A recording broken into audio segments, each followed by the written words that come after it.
哇，今天是上班上学日。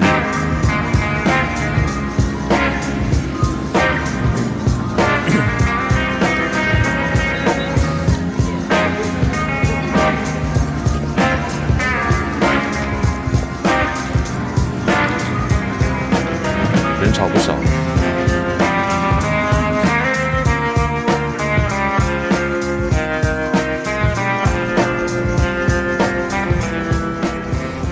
现在在冈山嘛，那要到仓敷去，要大概坐山阳线，1站、2站、3站、4站就到仓敷了。OK， 这好像是他们的通勤时间，人特别的多啊。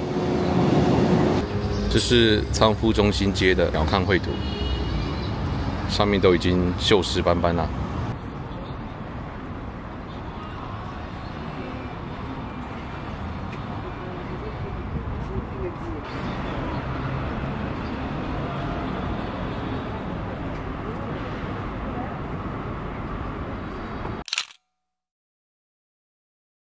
这边就进入了仓敷地区，应该说仓敷美观地区的历史街道了。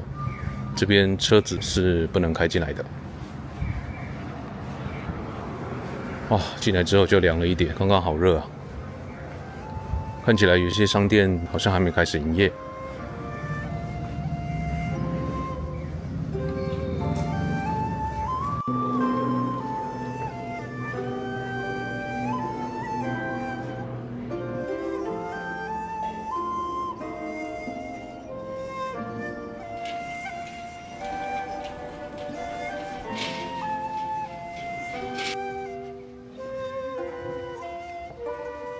上面是鹤形山公园，走300公尺。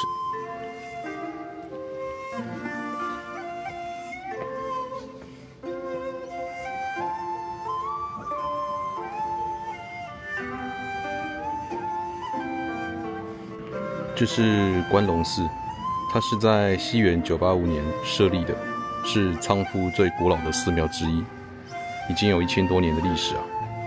那这个是石阶顶端的山门，是寺庙庭院的入口，它也非常古老，它是江户时代1768年建造的建筑。这道疤痕是有历史价值的，因为它是江户时代末期发生了掠夺队袭击仓敷县令署的事件。袭击仓敷县令之后突袭部队在关龙寺内设置了路障，这是此行人用长矛在山门上画上的痕迹啊。左边这个是本殿，这个正殿在江户时代曾经2度被大火烧毁，现存的主殿是大约270年前1749年重建的。然后右边的这个是大师堂，是供奉弘法大师空海的殿堂。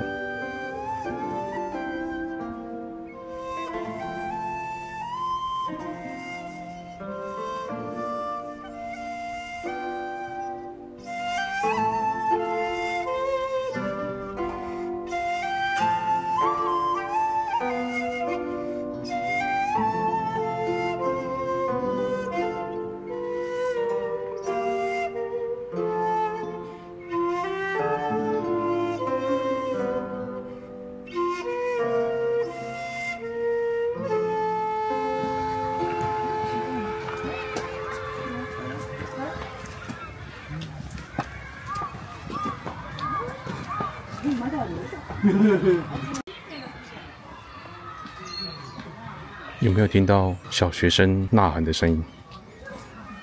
旁边那一侧的操场上，所有的小朋友应该是在上体育课吧？声音都传到这边来了。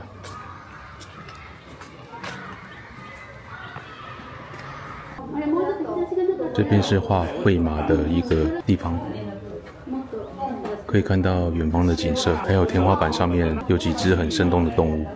这是12生肖吗？现在要从阿智神社走下去了。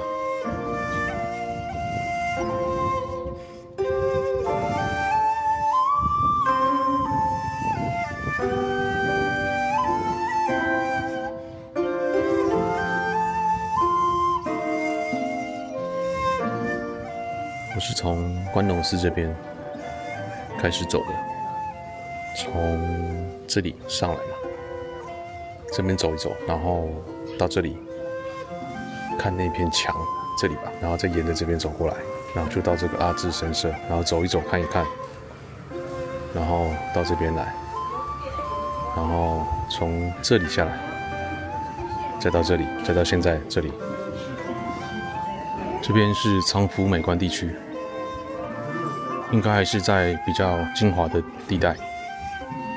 那我不知道，可能是因为上班日吧，游客没有那么的多。我是觉得这些地方虽然很有名声，是个重要的观光景点，但是除非你特别融入这里啊，比如说他们办的一些活动，或者是一些体验，或许你有交流，你有互动，你去了解这件事情，那才会觉得生动吧。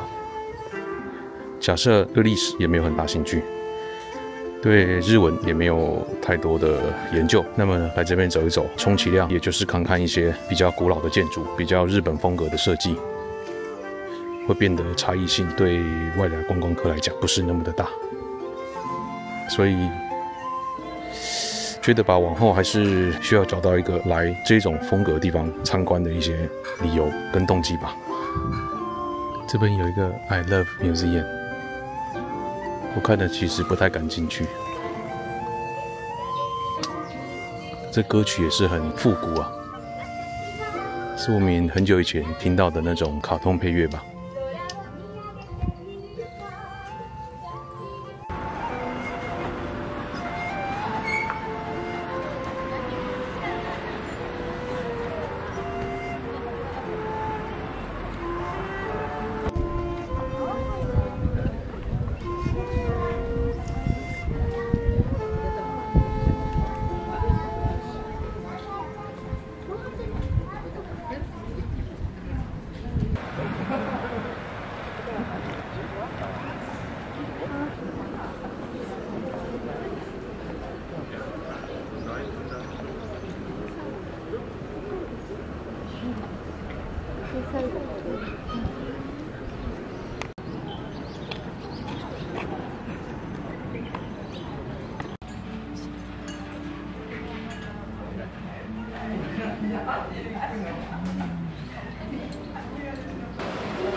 现在准备要去吉备津神社，那坐山阳线往冈山的方面去。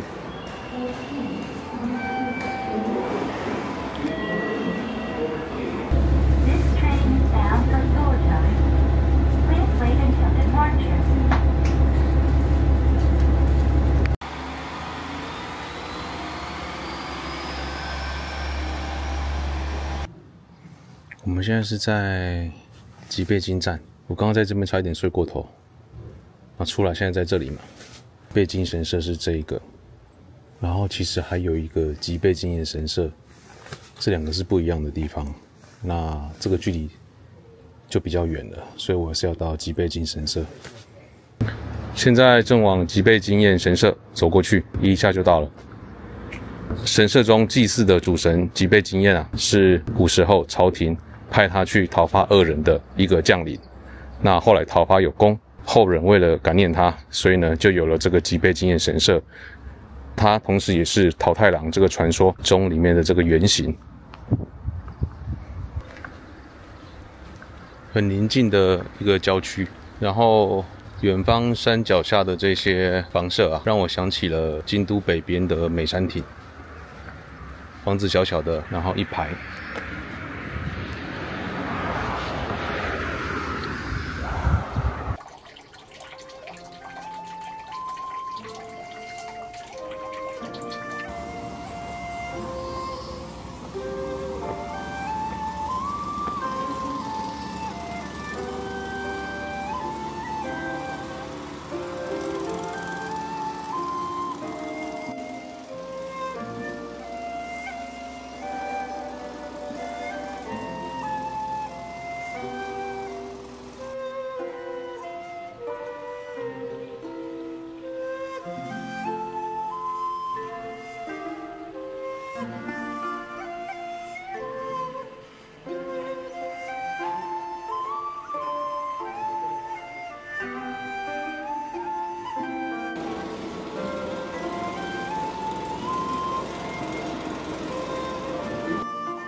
这边占地还不小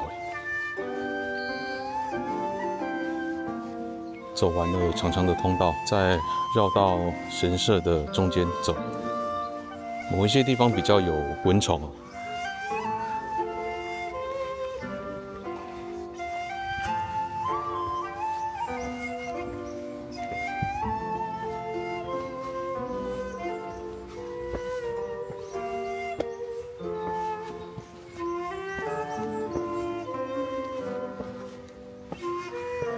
哇，中间有一些路段，好像石头比较破碎，看起来上面是比较旧的吧，有碎掉。下面这块水泥应该是后来上去的，蛮陡的。快到了，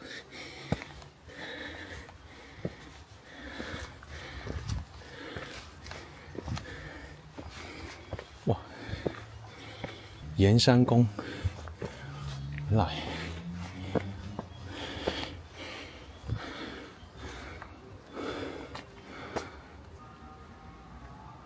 走出这个通道呢，就会有更光明的未来。然后上面是一些绘马，然后看到一些人，他们在这边祈愿。这边应该是有一位考生想要医学部合格，看起来是合格啦，所以下面就写一个感谢的标语，应该是回来写的。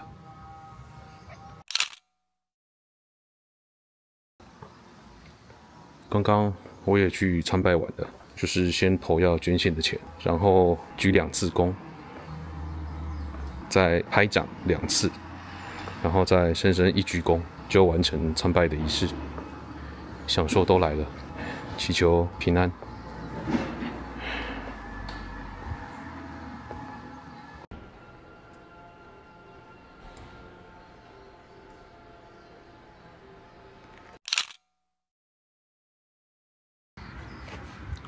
现在要走回车站了。安静啊！神社从建造好到现在也差不多500多年的时间。500多年来，这个地区都发生了什么变化嘞？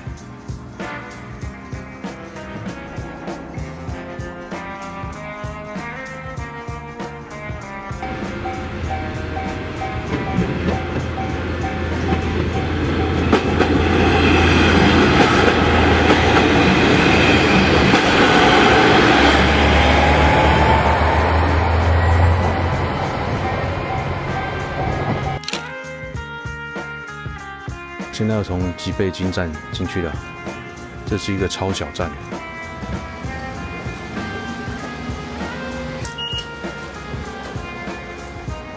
我进来之后是在第2月台，但是 Google Map 上面他给我的规划是我要在第1月台等车，那就明明没有地方过去啊。后来我就看到有一个乘客从这一边穿越铁路到第1月台去了，我还没有看过这种设计。可能这边的车站真的是特别小吧，这是一个没有乘务员的车站。